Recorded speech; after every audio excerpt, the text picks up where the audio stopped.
Hi everyone, welcome to Ramanjan maths academy. Okay, మనం పేర్ of straight line చాప్టర్లో ఉన్నాం. Important థీరమ్స్ని discuss చేస్తున్నాం. ఓకేనా, ఇది కూడా one of the most important theorem in pair of straight line chapter. ఓకేనా, right. So the equation of the pair of bisectors of the angle between the pair of lines. So ఇది already మనకు తెలుసు, దీన్ని homogeneous equation అని అంటున్నాం. Combined equation of the pair of lines passing through the origin అని అంటున్నాం మనం already. అంటే ఫర్ ఎగ్జాంపుల్ ఇలా మనం కోఆర్డినేట్ యాక్సెస్ని కన్సిడర్ చేసుకున్నాం అనుకోండి, ఎక్స్ యాక్సిస్, వై యాక్సిస్. ఈ రెండు లైన్స్ ఇలా ఆరిజిన్ నుంచి పాస్ అవుతాయి. ఇలా రెండు లైన్స్ ఆరిజిన్ నుంచి పాస్ అవుతున్నాయి. ఆరిజిన్ నుంచి పాస్ అయ్యే లైన్స్కి కంబైన్డ్ ఈక్వేషన్ ఇది. అయితే వీటి మధ్యలో ఫామ్ అయిన యాంగిల్ని ఇంకా ఏదో ఒక లైన్ ఇలా బైసెక్ట్ చేసుకుంటూ వెళ్తుంది. ఓకేనా, అంటే ఇట్లాంటి లైన్స్ ఇటు కూడా ఉండొచ్చు. అప్పుడు వీటి మధ్యలో ఫామ్ అయిన యాంగిల్ని బైసెక్ట్ చేసుకుంటే ఇంకొక లైన్ వెళ్తుంది. అప్పుడు ఇది యాంగిల్ బైసెక్టారే, ఇక్కడ వచ్చేది కూడా యాంగిల్ బైసెక్టారే. సో యాంగిల్ బైసెక్టార్స్కి కంబైన్డ్ ఈక్వేషన్ ఇదని ప్రూవ్ చేయమని అంటున్నాడు. ఇది మన క్వశ్చన్. ఓకేనా, రైట్. ఈ రెండు లైన్స్ ఆరిజిన్ నుంచే పాస్ అవుతున్నాయి కాబట్టి వీటిని మనం ఏం చేద్దామంటే y = m1x అని అనుకుందాం ఒకదాన్ని. ఇది కూడా ఆరిజిన్ నుంచే పాస్ అవుతుంది కాబట్టి దీన్ని y = m2x అని అనుకుందాం. ఇది కూడా ఆరిజిన్ నుంచి పాస్ అయ్యే లైనే కాబట్టి దీన్ని y = mx అని అనుకుందాం.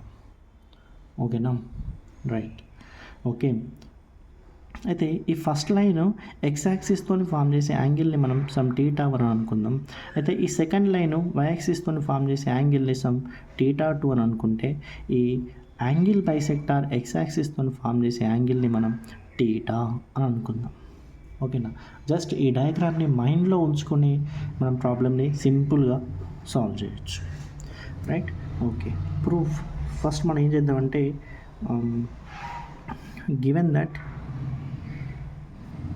given that ax square plus 2hxy plus by square is equal to 0 represents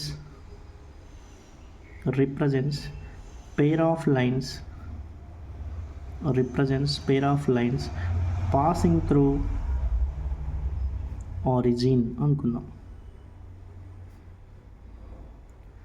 passing through origin.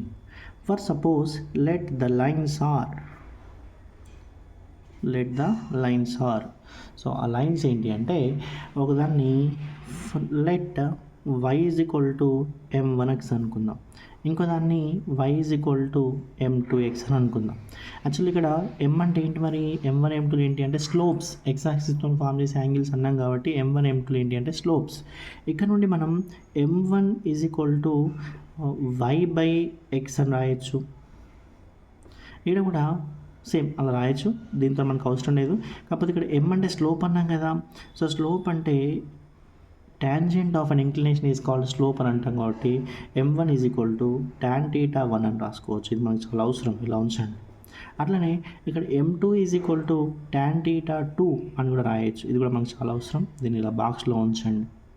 ఓకేనా, ఇంకోటి ఏమనుకున్నాం మనం, ఇక్కడ y = mx అనేది ఈ రెండు లైన్స్ మధ్యలో ఫామ్ అయిన యాంగిల్ని బైసెక్ట్ చేసుకుంటూ పోతుందని అన్నాం.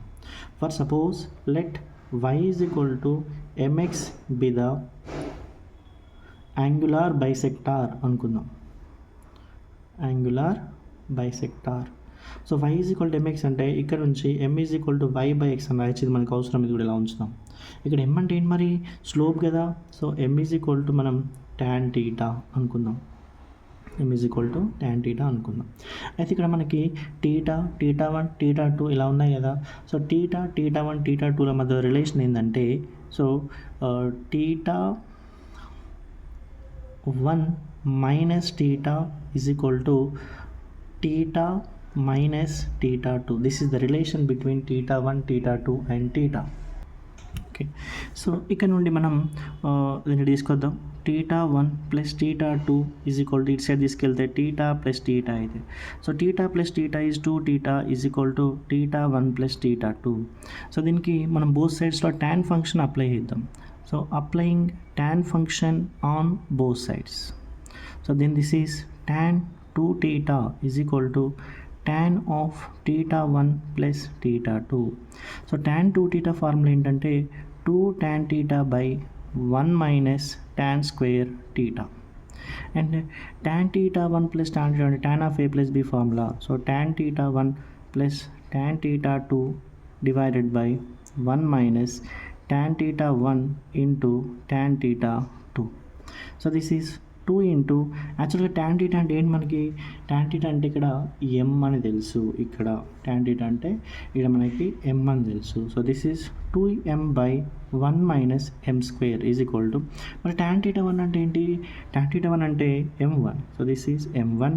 tan theta 2 అంటే m2 by 1 minus m1 m2. Okay right.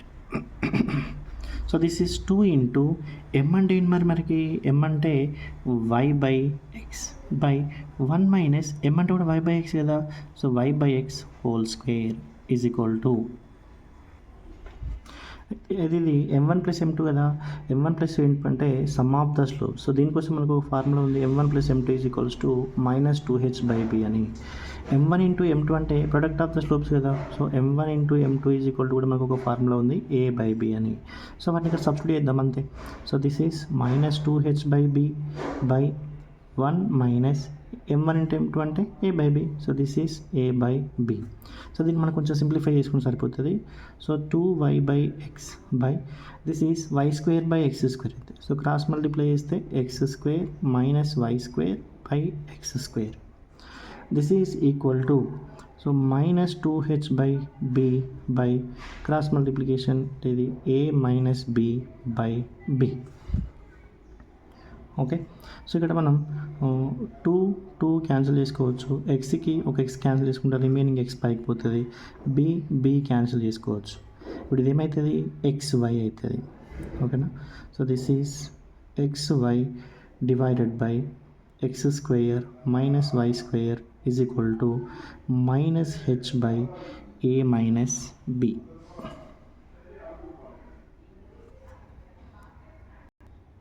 So ఇక్కడ b మైనస్ ఏది, సరే నేను a మైనస్ b అని రాస్తాను. So b minus, so this is b minus a. Okay. So just cross multiplication xy into b minus a is equal to minus h into X square minus y square. మనం దీన్ని మైనస్తో multiply చేస్తే ఇది a minus b అవుతుంది. So a minus b into xy is equal to minus of minus plus అయితే h into X square minus y square. ఇదే మనకు కావాల్సిన proof. Thank you.